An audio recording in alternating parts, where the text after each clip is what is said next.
Yo, yo, yo. What's up, everybody? Welcome back to day 28 of 75 Hard. Ah, I'm tired. I really should have been in bed already. That was the plan. But here we are. So we'll get to bed shortly after this. Just want to break down today. Not so much the workouts, because they're pretty boring. Just some mobility, recovery, and then carts at work. But this morning at church, man, it was just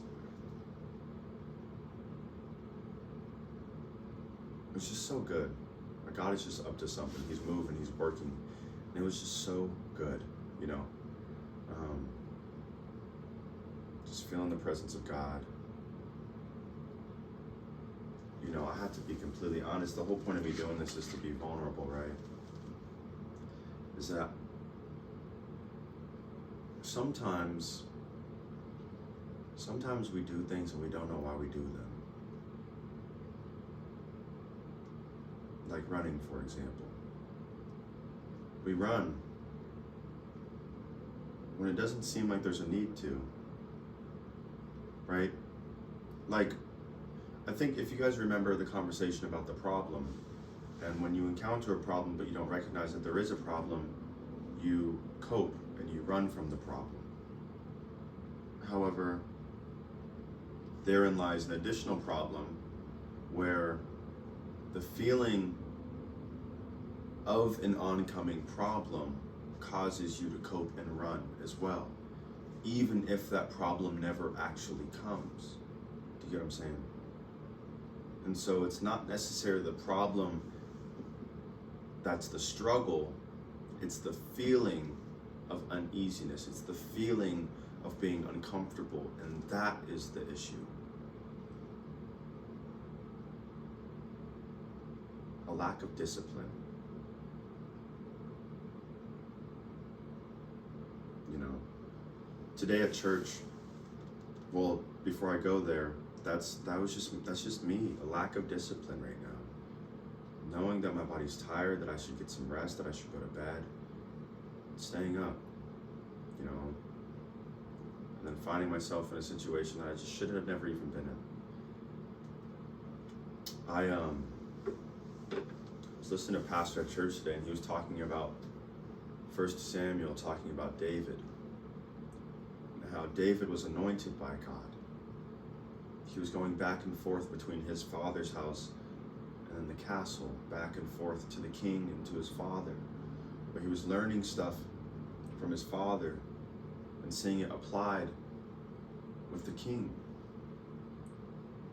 But David was anointed, but so was Saul, and David knew that. And David laid not a hand on Saul because he knew that Saul was anointed. But David was frustrated because, wow, this is everything that I've ever wanted. Wow, look at this. I'm in the castle.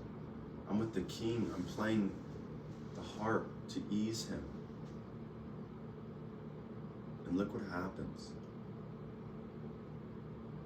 His idols, the people he looked up to, the ones that he wanted, let him down. Now David, having done nothing wrong, only in the place and position that he's in because he was anointed, is now running for his life. I am not claiming to be David by any stretch of the imagination, so don't get it twisted. I am saying that I believe that I am anointed. God's chosen me for such a time as this. I don't exactly know what for. I don't know exactly what he wants me to do. I don't know how he wants me to do it. But I do believe that being obedient in what he's asked me to do here and now will lead me to the place that he's calling me to go.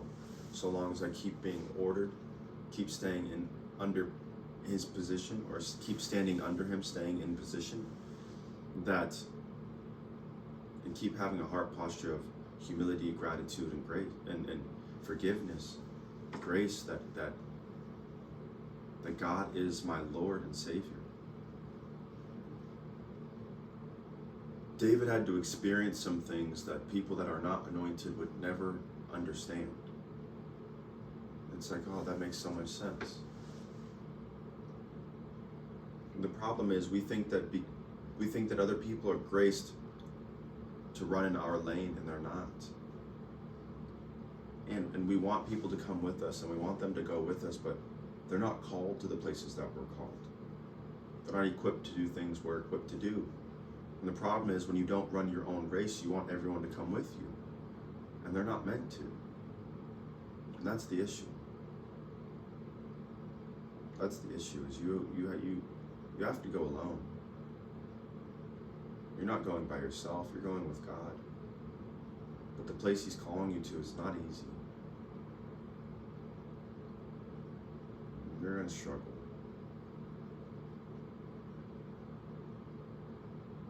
More than most. David, you didn't do anything wrong, and now you're running for your life. All you did was be obedient.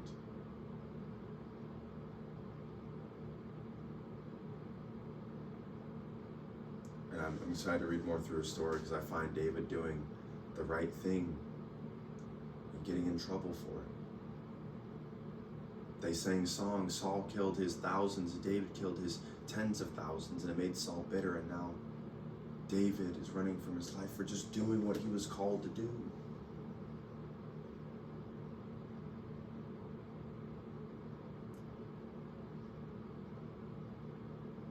I don't know, maybe this is just a cry for help to the people that have been graced to walk.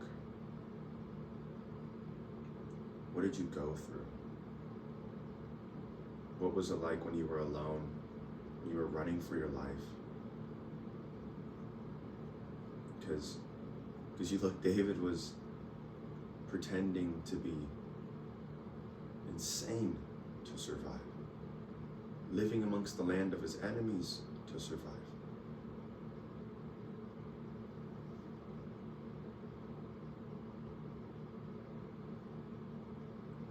What I'm saying is, you do things that you normally wouldn't do when you're trying to survive. But the question is, what are you running from? I think to answer that question bluntly and honestly,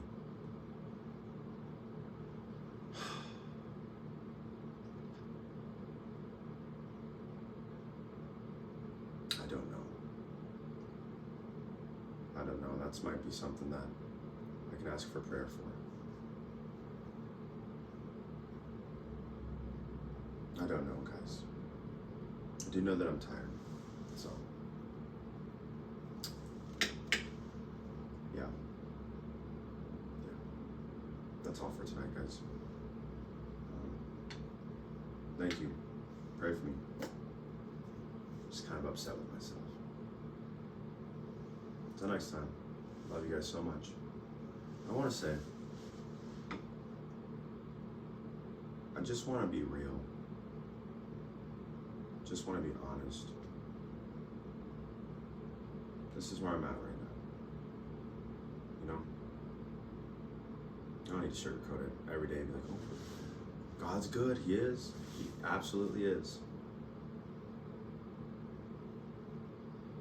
Come on here and be like, everything's great. Life is so good. Everything's perfect. I'm learning every single day, and there's no struggles, and I haven't had a challenge at all, and my workouts are perfect, and my body is perfect, and I'm healthy, whole, and no stress, no fatigue, none of that.